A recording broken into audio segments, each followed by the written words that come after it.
I'm Kevin, and I'm 78 years old. I thought I knew what retirement would look like after 42 years as an accountant with a loving wife and carefully planned golden years ahead of us.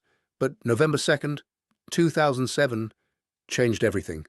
And I discovered 10 hidden dangers of living alone that nearly destroyed me. These aren't the obvious things people warn you about when you lose your spouse. These are the silent killers of joy, health, and purpose that nobody talks about. I need to take you back to understand how perfect everything seemed before my world collapsed. For 42 years, I worked as an accountant at Henderson & Associates, a mid-sized firm downtown. Every morning at 6:30, I'd put on my pressed shirt and tie, kiss my wife Margaret goodbye, and drive the same route to work. I knew exactly what each day would bring, and I loved that predictability. Numbers don't lie, spreadsheets balance, and problems have solutions. Margaret and I had been married for 35 years by then. We met at a church social when I was 24 and she was 22. She had this laugh that could fill up a whole room, and she made friends with everyone she met. Where I was quiet and methodical, she was warm and spontaneous. We complemented each other perfectly. I handled the finances, the taxes, the practical decisions. She managed our social calendar, remembered everyone's birthdays, and turned our house into a home that people actually wanted to visit. Our social life revolved around other couples from church and a few neighbors we'd known for decades. Every Friday night, we'd have dinner with Tom and Susan from down the street. Saturdays were for yard work and errands together. Sundays meant church, followed by lunch at the diner with whoever wanted to join us.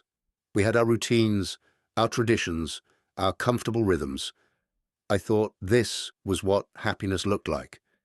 When retirement started approaching, we spent months planning our golden years. Margaret had notebooks full of ideas. We'd finally take that trip to Ireland to see where her grandparents came from. I'd have time for woodworking in the garage, maybe build those kitchen cabinets she'd been wanting. We'd visit our daughter Sarah more often in Denver, spend real time with the grandchildren instead of just holidays and birthdays. Financially, we were secure. I'd been diligent about saving, maxing out my 401k contributions every year. We'd paid off the mortgage on our 3-bedroom ranch house 5 years earlier. My pension would cover our basic expenses, and we had enough in savings for travel and emergencies. I'd calculated everything down to the penny, just like I did with my clients' books. The numbers all worked out perfectly. My health was good for a man approaching retirement. Sure, I needed reading glasses, and my knees creaked a bit in the morning, but my doctor said I had the heart of a 50-year-old.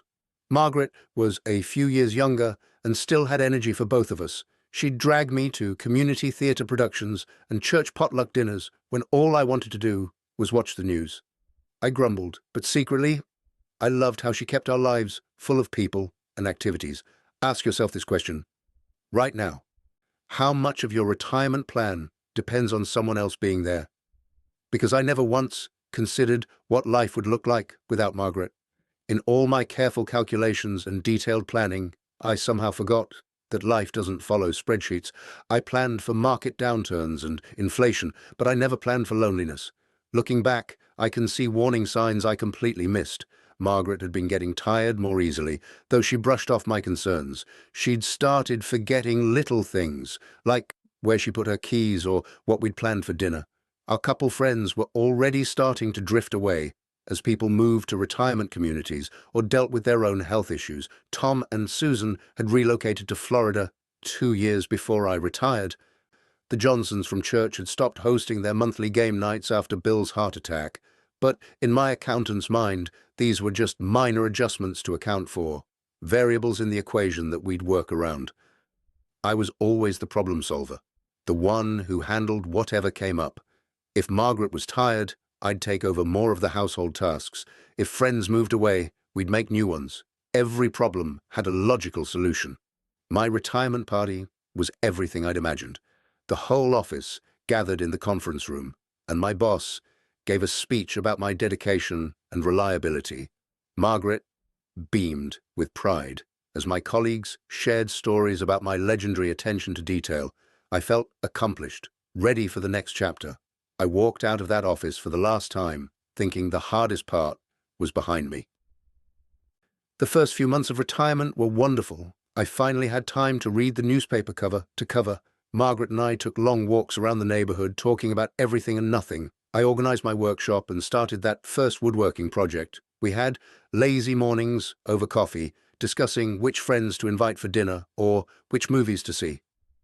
But even then, cracks were forming in my perfect plan. Margaret's fatigue wasn't getting better, it was getting worse. She'd need naps in the afternoon and sometimes couldn't keep up on our walks. The dinner invitations we sent out got fewer responses. People were busy with their own lives, their own problems. The retirement I'd calculated so carefully was already proving unpredictable.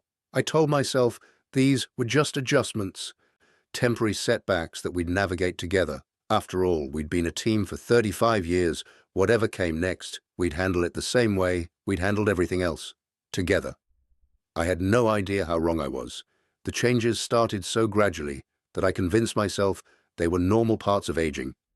Margaret began sleeping later in the mornings, sometimes until 9 or even 10 o'clock.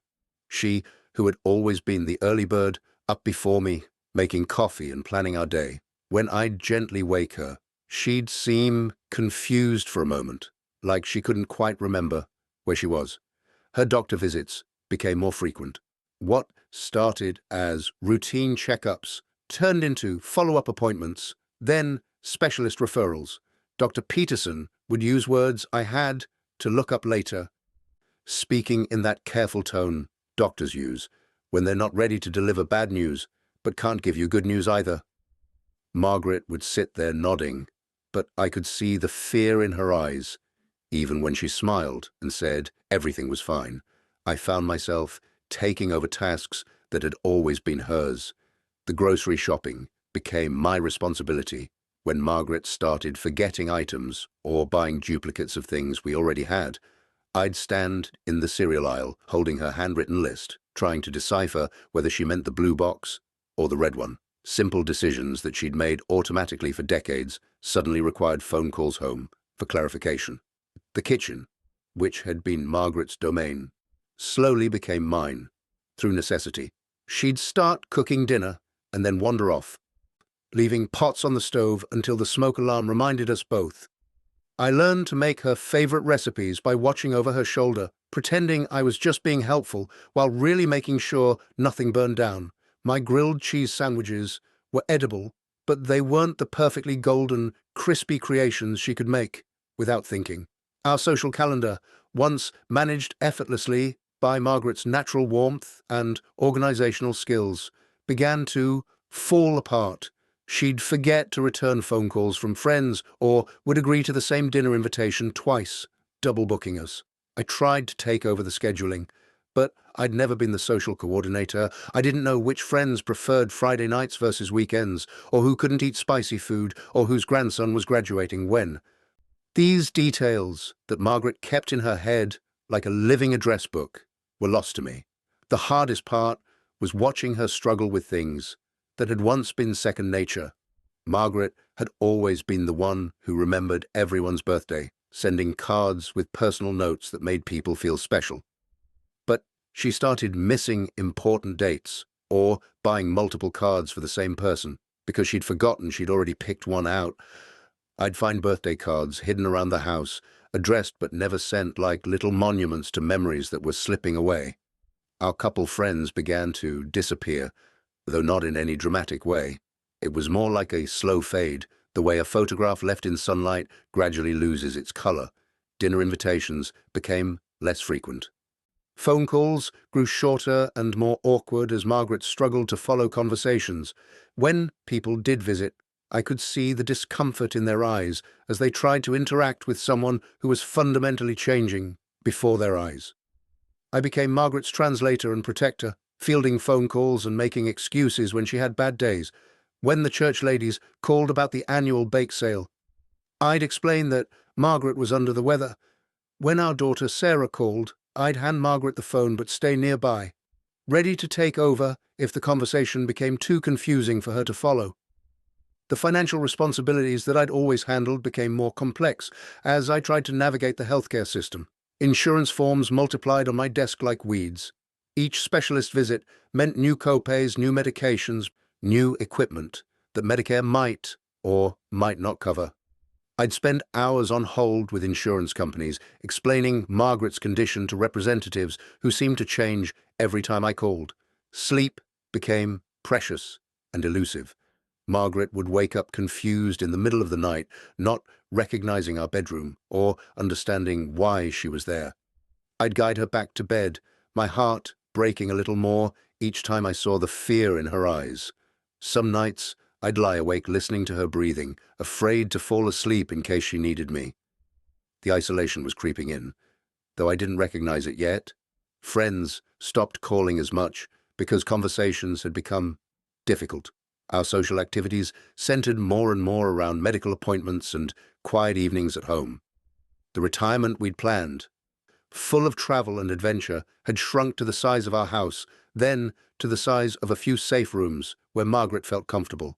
I kept telling myself this was temporary, that we'd find the right medication or treatment to bring my wife back to me.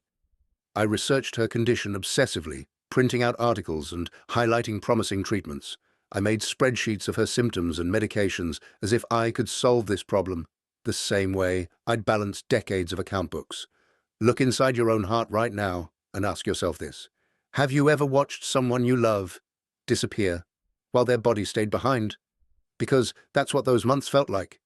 Every day, Margaret was a little less herself, and every day I was a little more alone, even though she was sitting right next to me.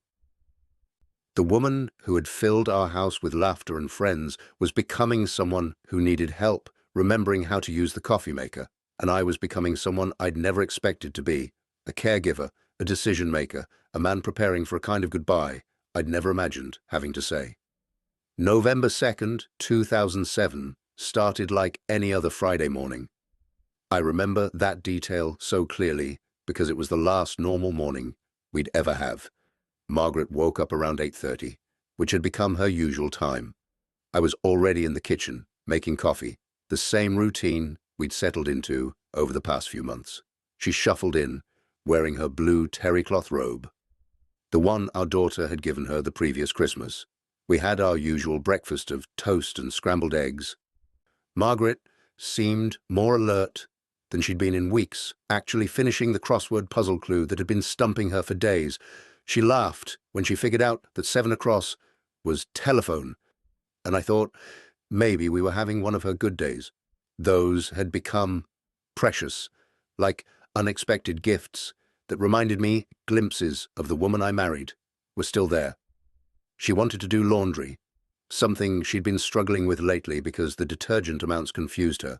But that morning, she seemed confident, so I let her handle it while I paid bills in my home office. I could hear the washing machine running, hear her humming softly to herself, the way she used to when she was content. It was the most normal sound in the world, and I took it for granted. Around 11:30, I heard a crash from the laundry room. Not a small stumble or dropped item, but the sound of a body hitting the floor hard. I found Margaret collapsed next to the washing machine, her eyes rolled back, her whole body rigid and shaking in ways that human bodies aren't supposed to move. The detergent bottle lay spilled beside her, blue liquid spreading across the linoleum floor like spilled paint. I'd never seen a seizure before. In movies, people always seem to know what to do, but real terror makes your mind go completely blank. I dropped to my knees beside her, afraid to touch her, afraid not to touch her. Her face was turning blue and foam was coming from her mouth. I called her name over and over, but she couldn't hear me anymore. The 911 operator stayed on the line while I waited for the ambulance, talking me through what to do and what not to do. Clear the area around her. Don't put anything in her mouth. Time the seizure. Those 8 minutes felt like 8 hours, watching the woman I'd shared my life with become someone I didn't recognize, someone whose body was betraying her in the cruelest possible way. The paramedics arrived and took over with professional efficiency that both comforted and terrified me. They loaded Margaret onto a stretcher, hooking up machines and speaking in medical code I couldn't understand. I rode in the ambulance, holding her hand, which felt cold and limp in mine. Her wedding ring, the simple gold band I'd placed on her finger 35 years earlier, seemed too loose on her finger. The emergency room became our world. For the next 18 hours, fluorescent lights that never dimmed, machines that beeped constantly, and the smell of antiseptic that I can still recall perfectly. I sat in uncomfortable plastic chairs while doctors ran test after test, CT scans, blood work, EEGs with wires attached to Margaret's head like some science fiction nightmare. Dr. Martinez, the neurologist, was a kind woman, about our daughter's age. She spoke gently but directly, explaining that Margaret had suffered a massive stroke. The seizure was just the beginning. Brain scans showed extensive damage, areas that controlled speech, movement, and recognition already going dark. She used words like extensive and irreversible and comfort measures, but my mind kept rejecting their meaning. I called our daughter Sarah in Denver, trying to keep my voice steady while I explained that she needed to come home immediately. I called Margaret's sister in Phoenix and our pastor from church. Each conversation felt surreal, like I was talking about someone else's wife, someone else's crisis. This couldn't be happening to us, not when we just started retirement, not when we were supposed to have decades left together. Margaret never woke up again. Not really. She'd open her eyes sometimes, but they didn't focus on anything. The doctors said she might be able to hear us, so I talked to her constantly. I told her about the birds at the feeder outside our kitchen window, about the neighbor's new puppy, about anything normal I could think of. I held her hand and felt her pulse, steady but weak, like a clock winding down. Sarah arrived on a red-eye flight, her eyes swollen from crying. She'd always been close to her mother, calling every Sunday without fail. Seeing her, trying to talk to Margaret, getting no response, broke something inside me that I don't think ever fully healed. Our pastor came and said prayers that felt both comforting and hollow. The decision came 18 hours after the seizure. Dr. Martinez explained that even if Margaret survived, she'd never be herself again. No speech, no recognition, no quality of life. The machines were keeping her body alive, but the Margaret we loved was already gone. Sarah and I made the hardest decision two people can make, sitting in a hospital conference room that smelled like coffee and despair. Look inside your own heart right now and try to imagine signing papers that will end your spouse's life. Even when it's mercy, even when it's right, it feels like murder. We held her hands as they turned off the machines, and I whispered that I loved her as her breathing stopped. The last sound she heard was my voice saying her name. The silence that followed was different from any quiet I'd ever experienced. It wasn't peaceful or restful. It was the sound of everything ending. The house felt impossibly large. When I walked through the front door that night, every room echoed differently without Margaret's presence, filling the spaces between the furniture. I'd left that morning as a married man and returned as a widower, though the word felt foreign and sharp in my mouth like broken glass. The first few weeks passed in a blur of casseroles and sympathy cards. Our church friends organized meal trains, and my refrigerator filled with covered dishes I barely touched. People would ring the doorbell, hand me a tuna casserole or pot roast, squeeze my shoulder, and tell me to call if I needed anything. But what I needed was the one thing nobody could bring back. Everyone said I was handling Margaret's death well, but I wasn't handling anything. I was just existing in the spaces between other people's expectations. During the day, I'd force myself to shower and dress because visitors might stop by. At night, I'd collapse on the couch and stare at the television without really seeing it, too exhausted to climb the stairs to our bedroom, where her pillow still smelled like her shampoo. After about a month, the visitors became less frequent. Sarah had to return to her job in Denver. The church ladies still called occasionally, but their own lives demanded attention. This is when the real loneliness began. When everyone expected me to be moving forward while I was still figuring out how to make coffee for one person instead of two, I started avoiding social situations without even realizing it. Tom and Susan had moved to Florida years earlier, but our other neighbors would wave from their driveways or invite me over for dinner. I'd make excuses about being tired or having other plans. The truth was, I'd forgotten how to be around people, without Margaret there to smooth the conversations and remember everyone's names and interests. My trips to the grocery store became exercises in confusion and waste. For 35 years, Margaret had done most of the shopping, armed with detailed lists and knowledge of what we actually ate. I'd wander the aisles buying things that looked familiar, loading my cart like I was still feeding two people.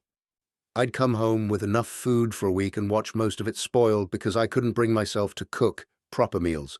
The loneliness was different from what I'd expected. It wasn't just missing Margaret, though that pain was constant and sharp. It was the complete absence of daily human interaction. Margaret and I had talked throughout each day, sharing observations about the weather, comments about news stories, plans for the weekend. Without her, I could go entire days speaking only to cashiers and telemarketers.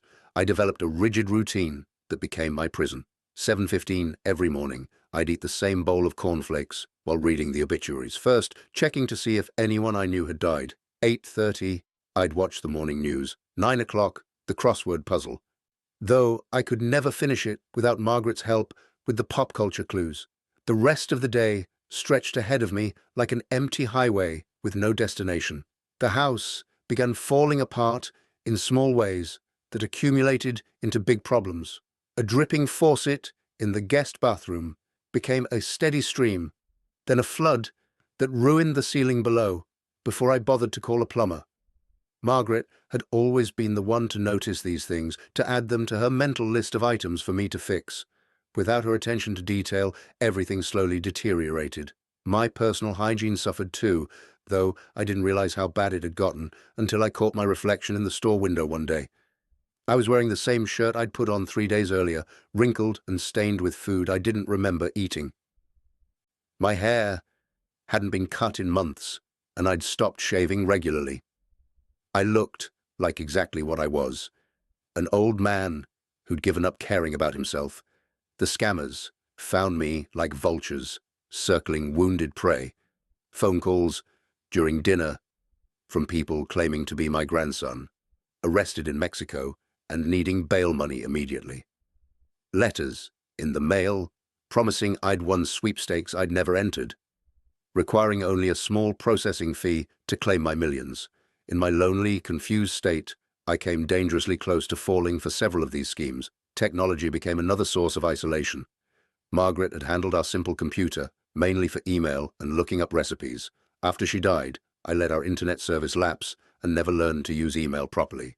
While the world moved increasingly online, I became more and more disconnected from information and people. My eating habits deteriorated into something that barely qualified as nutrition. Cereal for dinner became normal. Ice cream for breakfast happened more often than I cared to admit. I'd stand in my kitchen at 2 in the afternoon, eating peanut butter straight from the jar while still wearing pajamas, unable to remember when I'd last felt genuinely hungry or satisfied by food. Ask yourself this question. When did you last go 3 days without a meaningful conversation with another human being? Because that became my normal existence. I'd have brief exchanges with store clerks or service people, but no real conversations about anything that mattered. No one asked how I was really doing, and I wouldn't have known how to answer if they had. The house grew quieter and quieter as I stopped playing music or television shows that Margaret had enjoyed. Her favorite chair gathered dust because I couldn't bear to see it empty, but I also couldn't bring myself to sit in it. I lived in an increasingly smaller portion of our home, using only the kitchen, my recliner in the living room, and the guest bedroom, because our master bedroom held too many memories. This isolation wasn't something that happened overnight. It was a gradual descent, one missed social invitation at a time, one avoided phone call after another, until I realized I'd been living like a ghost in my own life for months. By the 3rd year, after Margaret's death, I had perfected the art of telling people I was fine. When our pastor called to check on me, I'd assure him I was adjusting well. When Sarah phoned from Denver, I'd talk about projects around the house or books I was reading. But the truth was, I hadn't read a complete book in months, and the only project I'd accomplished was letting everything fall apart while maintaining the illusion of coping. The depression crept in so gradually that I mistook it for normal grief. I told myself that sleeping until noon was just my body catching up on rest, that losing interest in food was natural when you're cooking for one, that forgetting appointments and losing my keys daily was just part of getting older. I'd convinced myself that feeling empty and exhausted was simply what widowhood looked like. My mind started playing tricks on me in ways that should have terrified me, but somehow seemed normal. I'd find myself standing in rooms with no memory of why I'd gone there. I'd start to call Margaret's name when I heard a noise in the house, forgetting for just a moment that she was gone. Sometimes I'd set 2 plates at the table out of habit, then stare at the empty chair across from me with a confusion that felt like waking up from a dream. The medication trap caught me slowly. It started innocently enough with a glass of wine, with dinner, to help me sleep.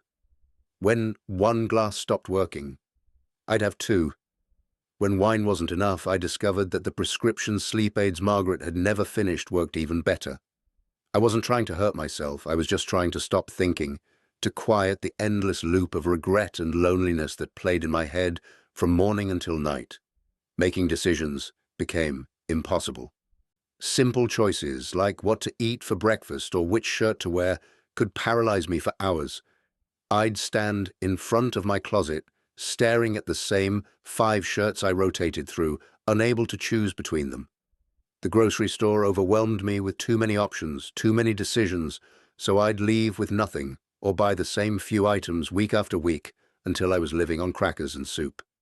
The accident that changed everything happened on a Tuesday in February. Almost exactly 3 years after Margaret died, I was getting out of the shower when I slipped on the wet tile floor. My legs went out from under me, and I hit the ground hard, my hip taking the worst of the impact.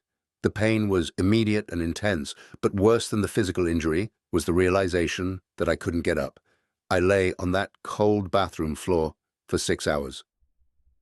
6 hours of calling for help that never came because there was nobody to hear me. 6 hours of staring at the ceiling, thinking about how I'd die alone, and nobody would find my body until the mail piled up enough to make someone suspicious. My emergency contact list was years out of date, filled with phone numbers for people who'd moved away or died themselves. When I finally managed to crawl to the phone in my bedroom and call for an ambulance, the paramedic asked who they should contact for me. I gave them Sarah's number in Denver, but she was 1,200 miles away. They asked about local family or close friends, and I realized with horror that I didn't have any. Margaret had been my social coordinator, my connection to other people, and without her, I'd become completely isolated. The hospital stay was a wake-up call I'd been avoiding for 3 years. Nurses asked about my medications, and I had to admit I wasn't sure what I was taking or when. They asked about my diet, and I couldn't remember the last time I'd eaten a proper meal. When the social worker came to discuss discharge planning, she took one look at my situation, and her expression changed from professional courtesy to genuine concern. It was during that hospital stay that my daughter Sarah made an unexpected visit. She'd taken emergency leave from work and flown in without telling me, arriving at my bedside, looking shocked and frightened in a way I'd never seen before. The man she found in that hospital bed wasn't the father who'd raised her. I was 50 pounds thinner than I should have been, confused about basic facts, and clearly unable to care for myself. Sarah later told me that seeing me like that was worse than watching her mother die, because at least then we'd known what was wrong and had medical professionals helping us. With me, she was watching a man disappear through neglect and isolation, and nobody had noticed because I'd gotten so good at hiding. The conversation we had in that hospital room was the most honest discussion I'd had with another human being in 3 years. Sarah asked me directly if I wanted to keep living, and I couldn't give her a clear answer. I wasn't actively trying to die, but I wasn't really trying to live either. I was just existing from one day to the next, waiting for something to happen without knowing what that something might be. She made me look at myself the way she was seeing me. A man who'd stopped caring about his appearance, his health, his safety, and his future. A man who'd become so isolated that he could fall in his own home and lie there for hours without anyone missing him. A man who'd convinced himself that this slow-motion suicide was what grief looked like. So I'm asking you, just as a grandfather would, what does rock bottom look like for you? Because mine was lying on a bathroom floor for 6 hours realizing that I'd spent 3 years dying while telling everyone I was fine. It was seeing the fear in my daughter's eyes as she tried to recognize the father she'd always known in the broken man I'd become. That was the moment I understood that surviving Margaret's death and actually living after it were two completely different things.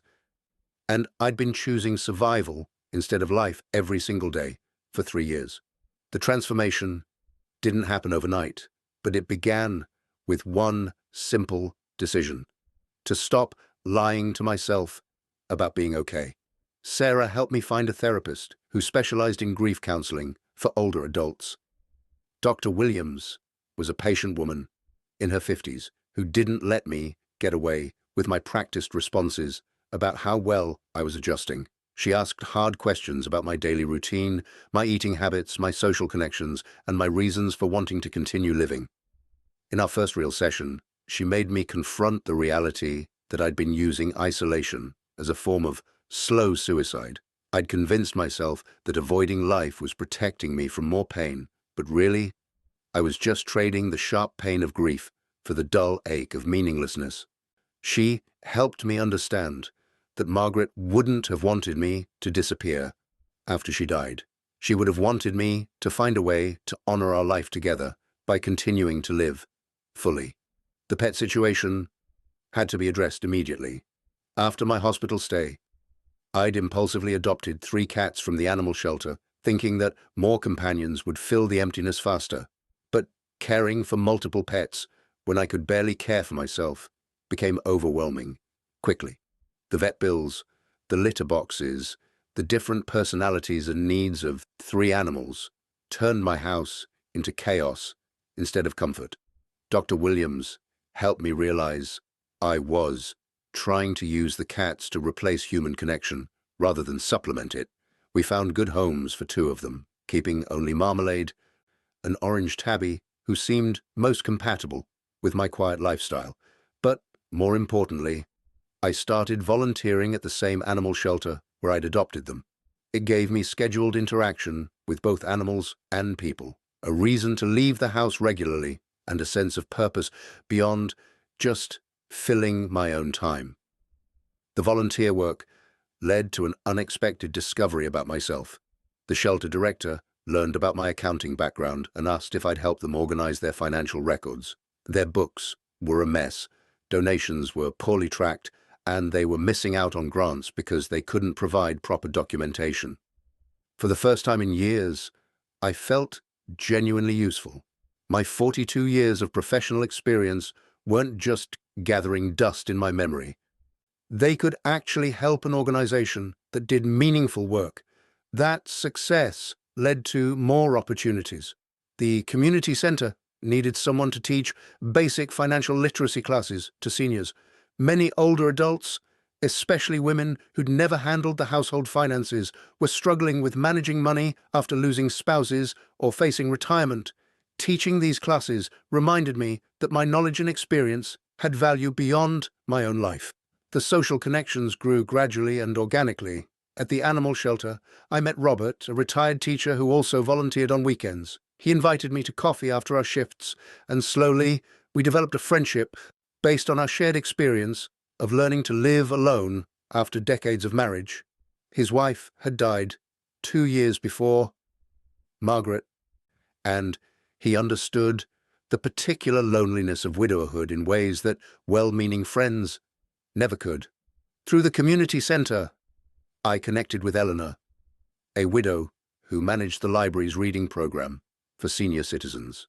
She introduced me to a book club that met monthly, which forced me to read actual books again, instead of just staring at the same newspaper crossword puzzle every morning.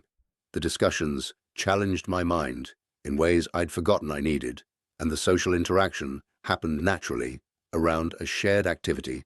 Building a proper support system required swallowing my pride and asking for help in ways I'd never had to before. I found a handyman service that could handle home repairs I couldn't manage alone. I established relationships with a doctor who understood the health challenges of aging seniors, a financial advisor who helped me simplify my accounts and protect against scams, and even a grocery delivery service for weeks when getting out was difficult. Technology became a tool for connection rather than a source of confusion. Sarah taught me to use video calling software so I could see my grandchildren regularly, instead of just hearing their voices on rare phone calls. I learned to use email to stay in touch with old friends who'd moved away, and I even joined an online forum for woodworking enthusiasts, sharing photos of projects and getting advice from people across the country. My daily routine transformed from rigid survival mode to flexible structure with purpose. I still got up at the same time each morning, but now I had places to go and people who expected to see me. Tuesdays and Fridays at the animal shelter, Wednesday afternoons teaching financial literacy, monthly book club meetings, weekly coffee with Robert. These scheduled interactions gave my week shape and meaning while leaving room for spontaneous activities. The health improvements followed naturally once I had reasons to take care of myself again. When you know people are counting on you, when you have appointments to keep and responsibilities to fulfill, you shower regularly and wear clean clothes. When you're cooking for the book club potluck or want energy for volunteering, you eat proper meals and take your medications consistently. Most importantly, I learned the difference between living alone and living lonely. Living alone simply means you don't share your daily physical space with someone else. Living lonely means you've disconnected from the world and isolated yourself from meaningful relationships and activities.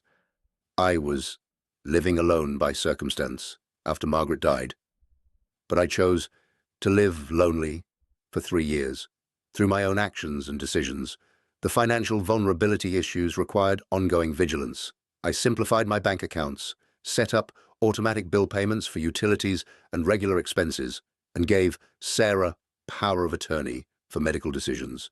I learned to recognize scam phone calls and emails, and I created a rule never to make financial decisions without sleeping on them first and consulting my financial advisor.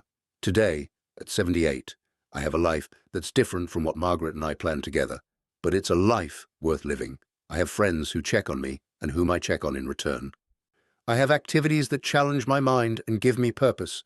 I have professional relationships with people who help me maintain my independence safely. You don't have to learn these lessons the hard way, like I did. You can start building support systems before you need them, developing friendships outside of your marriage, learning to ask for help while you're still strong. Every day above ground is a gift, and I spent 3 years wasting that gift by hiding from life instead of embracing it. The accident on November 2nd, 2007 took away my old life, but learning these 10 lessons gave me a new one. And in many ways, it's better than before because it's built on honesty, community, and genuine purpose rather than just comfortable routine.